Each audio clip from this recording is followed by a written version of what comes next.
Nous sommes mardi 21 août et vous êtes dans le 13h. Voici les titres de votre édition. Ce mardi, les musulmans célèbrent l'Aïd el-Kébir, la fête de Tabaski, une des fêtes les plus sacrées du calendrier musulman. Comme à l'accoutumée, la fête a débuté par la traditionnelle grande prière qui s'est déroulée dans les mosquées et autres lieux de prière. Nos reporters ont suivi ces 2 rakas, aussi bien à Abidjan qu'à l'intérieur du pays. Les producteurs d'EVA, eux, c'est l'âme en peine qu'ils passeront cette journée de fête. Et pour cause, ils rencontrent depuis plusieurs semaines des difficultés quant à l'écoulement de leur production de caoutchouc naturel. Dans ce journal, nous irons à Grand Bérébi où les camions chargés de caoutchouc attendent devant les usines.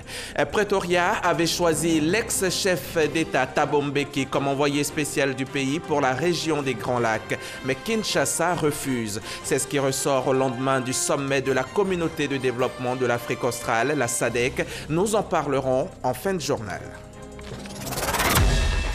Bonjour et bienvenue. Les musulmans de Côte d'Ivoire célèbrent ce mardi, à l'instar de leurs coreligionnaires du monde entier, l'Aïd el-Adha, la fête du sacrifice, ou la Tabaski, l'une des plus grandes fêtes de l'islam. Vêtus de leurs plus beaux habits, les fidèles ont pris d'assaut les différentes mosquées pour assister à la prière de 2 rakas et au sermon des imams qui ont abordé divers sujets. La cérémonie officielle a eu lieu à la grande mosquée de la Riviera Golfe en présence de notre reporter El Hadj Pargassoro Kone. Grande mosquée de la Riviera Golfe à Cocody. Imams, guides religieux, autorités et fidèles musulmans ont effectué nombreux le déplacement en vue de prendre part à la prière de la fête de l'Aïd el-Kébir, la fête de la Tabaski ou du sacrifice. Fête célébrée le 10 d'Oual-Hijja, 12e mois du calendrier hégirien, qui est aussi le point culminant du pèlerinage à la Mecque. L'imam adjoint de la mosquée de la Riviera Golfe a, au cours de son sermon, mis en lumière l'importance du sacrifice du mouton avant d'exhorter l'ensemble de la communauté musulmane à la paix et à la cohésion. Que Allah le Tout-Puissant nous guide toutes et tous dans nos choix et nos actes quotidiens. Qu'il fasse de notre cher pays, la Côte d'Ivoire, un havre de paix, de cohésion, de stabilité durable et de développement.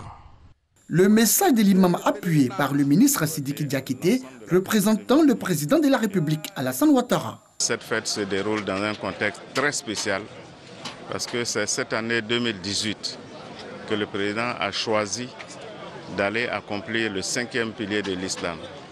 Et le message qu'il a tenu à adresser, à nous demander d'adresser à la communauté, c'est un message de paix.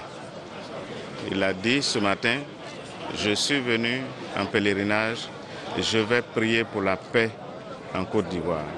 Je vais prier pour les Ivoiriens. C'est un message très fort. Quand on sait que ce pèlerinage fait suite à un acte historique également qu'il a posé par cette loi d'amnistie pour ramener définitivement la paix sociale en Côte d'Ivoire, nous devons dire merci à Allah subhanahu wa ta'ala.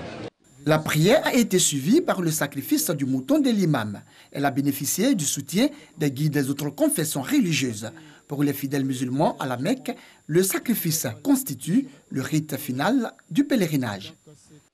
La Tabaski, c'est la célébration du souvenir du modèle de soumission à Allah qu'est le prophète Abraham, le père du monothéisme.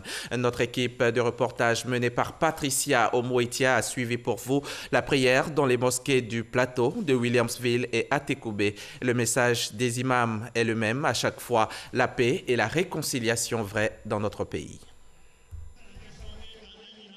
Au matin de la Tabaski, hommes et femmes dans leurs beaux habits se sont retrouvés sur les places des différentes mosquées pour effectuer ensemble la prière de 2 rakats. Une prière qui s'est déroulée dans le silence et le recueillement. Les sermons des imams ont porté sur l'actualité. Ils ont ainsi prié pour que les prochaines élections dans le pays se déroulent dans la paix. Ils sont également revenus sur le sens et l'importance de la Tabaski pour les musulmans. La prière ramollit les foi et ça nous permet d'avoir la paix du cœur. Et quand on a la paix du cœur, on a la paix envers les autres aussi. Parce que tout à l'heure, quand nous allons rentrer chez nous, nous allons partager les délices que nous avons avec nos voisins, quelle que soit leur appartenance religieuse. L'Aïd el-Kébir, la grande fête de la religion islamique, rassemble fidèles musulmans et non-musulmans venus communier avec eux dans la fraternité. Je suis heureux de me retrouver ici avec nos parents musulmans à l'occasion de la fête de Tabaski et souhaiter que la paix règne en Côte d'Ivoire et surtout dans notre communauté au plateau qui en a fortement besoin. La Tabaski, c'est le grand sacrifice qui vient laver notre pays de toutes les vicissitudes, de toutes les peurs, de toutes les rancœurs, mais qui ouvre une voie d'espérance, une voie de foi et de partage et de solidarité. Dans les mosquées du plateau d'Atekoubé, de Williamsville et d'Adjamé, les imams ont tous invité les fidèles musulmans au partage, mais surtout à s'inspirer de la foi d'Abraham pour se rapprocher davantage de Dieu. Un message de paix, de fraternité, pour nous-mêmes, pour tous les musulmans de Côte d'Ivoire, tous ceux qui ne sont pas musulmans. Fête-là, je pense que c'est cette fête-là que tout le monde n'a qu'à passer ça en tranquillité, pas pour rouler les motos, de faire n'importe quoi, de n'importe quel bruit, de s'arrêter, d'associer à la maison et manger ensemble, en famille. C'est un bon jour pour moi, un bon jour de errer pour tous les musulmans, pour tous les Ivoiriens, tout le monde, tous ceux qui sont sur la terre. La prière a pris fin avec des bénédictions avant les repas en famille.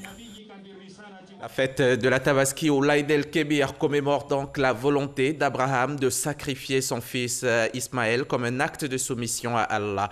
Elle marque aussi la fin du pèlerinage à la Mecque en Arabie Saoudite et est célébrée par tous les musulmans du monde entier.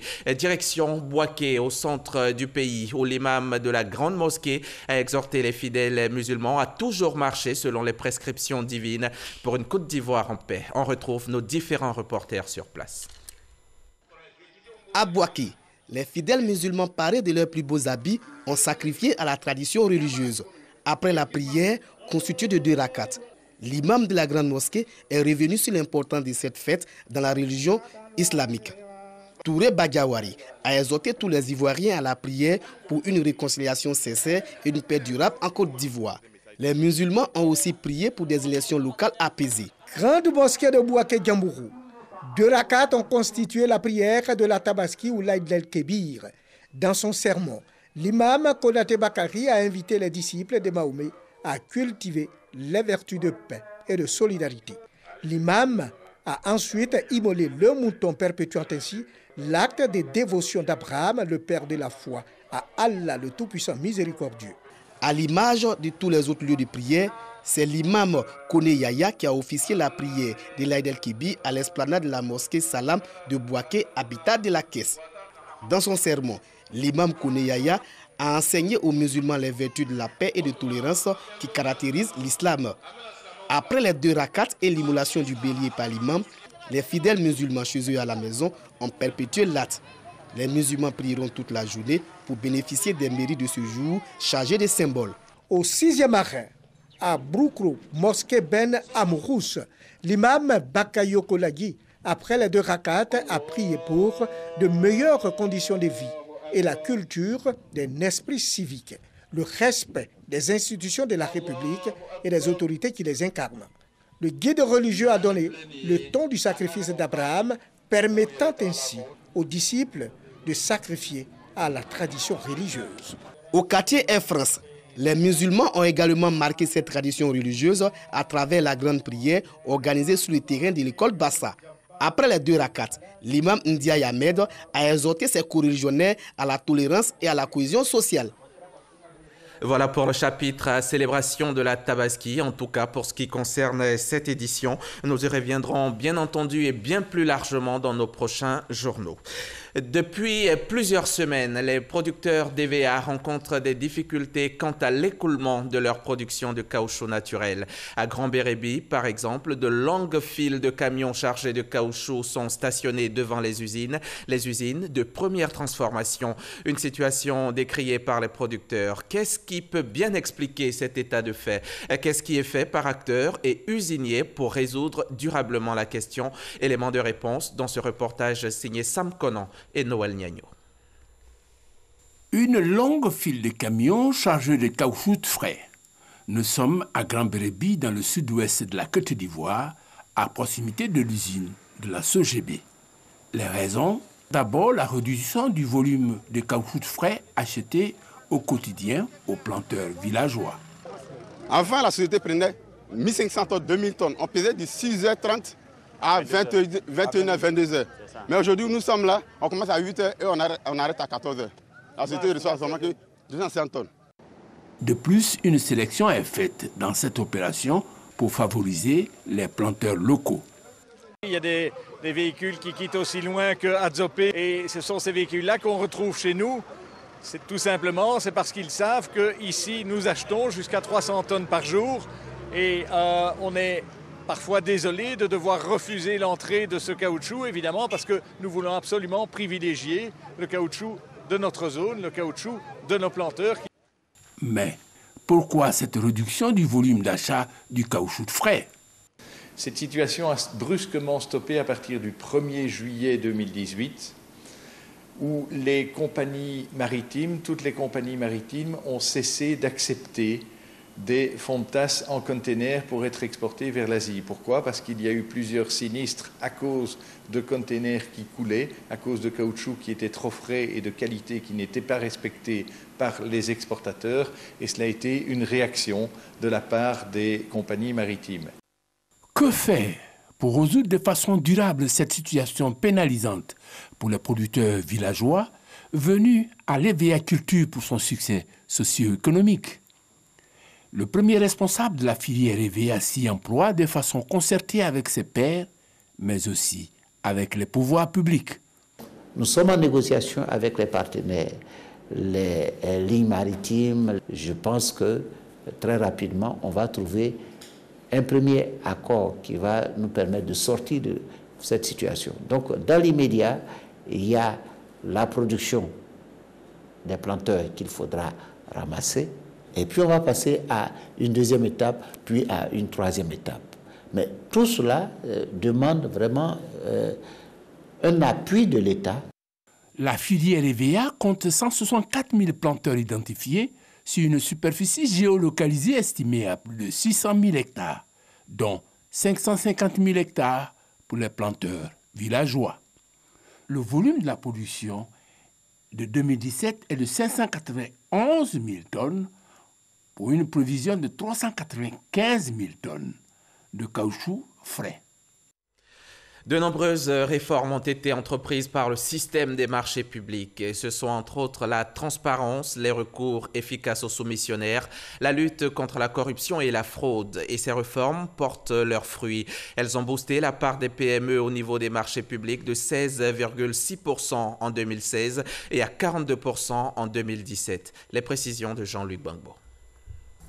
Elle est désormais lointaine, la période où les marchés de fourniture ou de prestations de services à l'État étaient systématiquement attribués aux multinationales ou aux grandes entreprises.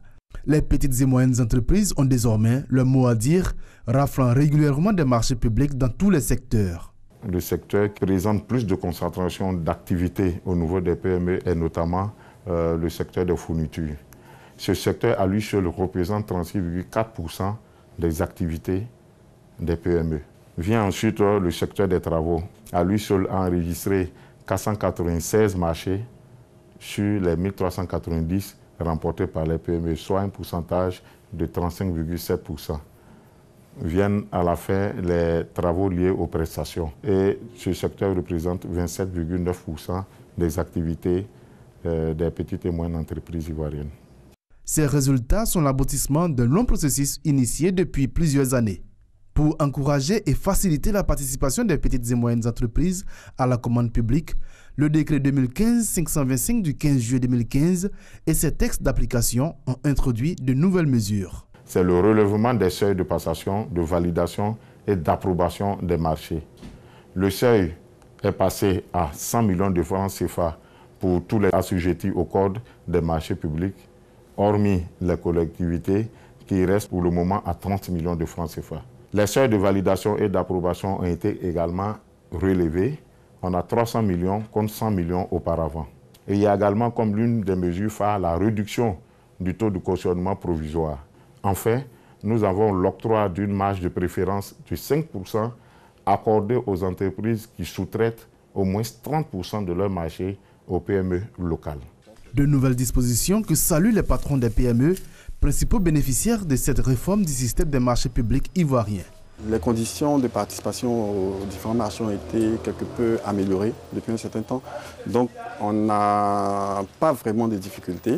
L'environnement des marchés publics en Côte d'Ivoire est bon parce que quiconque peut soumissionner à un appel d'offres national ou international. Des avancées certes notables, mais les patrons de PME ont quelques observations. Certaines règles posent problème.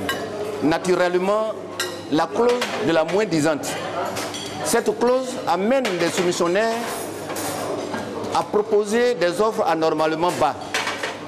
Et l'enveloppe budgétaire qui doit servir d'exécuter le marché est infirme. Et à ce niveau-là, le marché ne peut pas être exécuté correctement.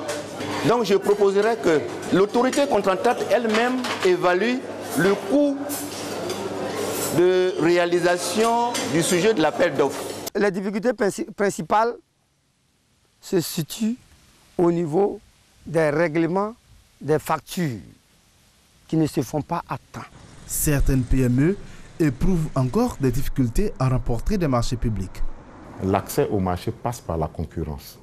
Si vous avez des dossiers bien élaborés, techniquement et financièrement, vous pouvez faire partie de ceux qui peuvent remporter les marchés. La deuxième insuffisance que nous remarquons, c'est l'incapacité financière de beaucoup de PME. Parce qu'il ne s'agit pas de créer une société, il faut avoir la capacité financière pour pouvoir faire face aux appels d'offres. Et enfin, il y a la faiblesse de l'organisation de l'entreprise. Les PME sont donc invités à former leurs agents, à développer des stratégies prospectives et planifier leur participation aux appels d'offres. La réforme des marchés publics met désormais le cap sur la dématérialisation des procédures de passation. Un processus qui va permettre de simplifier et réduire de façon significative les délais et les coûts des opérations. C'est un reportage signé Jean-Louis Gbangbo. La lutte contre la criminalité transnationale organisée se renforce. L'unité chargée de la lutte vient de réaliser un coup de filet. Elle a saisi une caisse métallique contenant la somme de 250 millions de francs CFA, mais en faux billets de banque. Les présumés faussaires ont été interpellés au moment où ils s'apprêtaient à arnaquer un opérateur économique pour l'achat de produits chimiques. On en sait plus avec Abou Sanogo. Cette caisse métallique pèse lourd, environ 60 kg. Elle contient la somme de 250 millions de francs CFA, mais en faux billets de banque associés à des coupures de papier rame teint en carbone ou papier noir et ayant les mêmes dimensions que les vrais billets de banque. Elle a été saisie par l'unité de lutte contre la criminalité transnationale organisée dans la commune de Marcory. 4 individus interpellés. Ils ont tenté d'arnaquer un opérateur économique en lui demandant de financer à hauteur de 20 millions de francs CFA l'achat de produits chimiques qui devaient servir à laver et transformer les billets de 250 millions de francs CFA en vrais billets de banque. Vraiment, je regrette beaucoup et puis je demande la clémence. Je demande pardon. Je le demande d'une façon sincère. Leur cible, les PME, les comptables, les gestionnaires de structures agricoles, les personnes qui ont la garde des fonds, les entreprises et les gérants. Surtout aux opérateurs économiques, surtout à ceux qui gèrent des fonds, de se méfier de l'enrichissement rapide parce qu'ils sont les cibles privilégiées de ces malfaiteurs. Donc vraiment, nous leur lançons un appel à l'effet de coopérer avec tous ceux qui sont chargés de l'application de la loi. L'UCT, l'unité de lutte contre la criminalité transnationale organisée, est chargée de la lutte contre le trafic illicite de drogue, le crime organisé, la traite des personnes, le trafic de diamants, la protection des espèces animales et végétales et la criminalité financière. Hier, 20 août 2018, c'était la journée internationale de lutte contre l'abus et le trafic illicite de drogue. Dans ce domaine également, la lutte s'accentue en Côte d'Ivoire. Le ministère de l'Intérieur et de la Sécurité réaffirme son engagement à traquer les auteurs de trafic de drogue. Lors d'une cérémonie organisée hier lundi à Cocody, Sidiki Diakité a lancé l'appel à une jeunesse saine, une jeunesse sans drogue. On retrouve Abou Sanogo. La consommation de drogue classique s'aggrave de plus en plus sur les jeunes par le détournement des produits pharmaceutiques à des usages toxicomaniaques. La jeunesse au cœur des préoccupations des acteurs de la lutte contre l'abus et le trafic illicite de la drogue. Le mal sévit de plus en plus chez les adolescents. Les autorités policières n'hésitent pas sur les moyens pour traquer le mal à la racine. La destruction de nombreux fumoirs de drogue, l'interpellation de 900 personnes l'arrestation et le déferment des grands dealers grâce à l'opération Épervier 3. Au niveau gouvernemental, l'État entend jouer pleinement sa partition. Le gouvernement, pour ses engagements, a aussi décidé de faire en sorte que d'ici la fin de l'année 2018, un plan national intégré dénommé PNI de lutte contre la drogue soit élaboré et puisse déjà être mis en œuvre. En ce qui concerne l'appui aux structures de lutte contre la drogue, l'État a décidé également, après avoir pris toute la mesure du fléau, de développer un certain nombre d'appuis pour que la lutte contre la drogue puisse être menée à bon terme en Côte d'Ivoire. L'arsenal juridique de la lutte contre le trafic illicite de la drogue est pratiquement bouclé. Bientôt, une loi sera soumise au Parlement pour la révision du texte en vigueur qui date de 1988. C'était un reportage signé Michel Digré. Joseph Seka, le ministre de l'Environnement et du Développement durable, appelle les populations de Yakassé à Tobro à tourner le dos au phénomène de l'orpaillage clandestin. C'était la semaine dernière à l'occasion de l'intronisation du 7e chef du village de Diangobo, cérémonie à laquelle le ministre a pris part. Le récit de Cheikh Koné Aboubakar. Selon les statistiques du ministère de l'Industrie et des Mines, entre 2006 et 2016, l'orpaillage clandestin a fait perdre à l'État ivoirien un peu plus de 480 milliards de francs CFA. Un gros manque à gagner pour l'État et les grandes compagnies minières, mais à côté des pertes économiques, la menace de l'impact environnemental est plus inquiétante. Chers parents, c'est la énième fois que je voudrais vous dire que l'orpaillage clandestin est un danger, est une plaie pour toutes les régions de Côte d'Ivoire. L'extraction de l'or en Côte d'Ivoire est une activité réglementée. Cependant, des orpailleurs clandestins s'y adonnent dans diverses régions du pays, dont celle de la Mée. Le professeur Seka a instruit ses équipes d'établir une cartographie nationale des zones d'exploitation de l'orpaillage clandestin. Ne soyons pas étonnés que dans quelques années, nous ayons des épidémies de cancer aussi bien chez les hommes que chez les femmes. Et c'est pour cette raison que, en ma qualité de ministre de l'Environnement et du Développement durable, je voudrais faire du combat contre l'orpaillage clandestin mon premier combat. C'est en 1984 que la Côte d'Ivoire libéralise l'exploitation artisanale de diamants et d'or. Objectif, permettre aux populations ivoiriennes qui n'avaient pas l'expertise minière de trouver une alternative pour exercer cette activité. En 2014, à travers le nouveau code minier, le gouvernement met en place une procédure de délivrance des autorisations d'exploitation pour l'orpaillage afin de sortir cette activité de la clandestinité.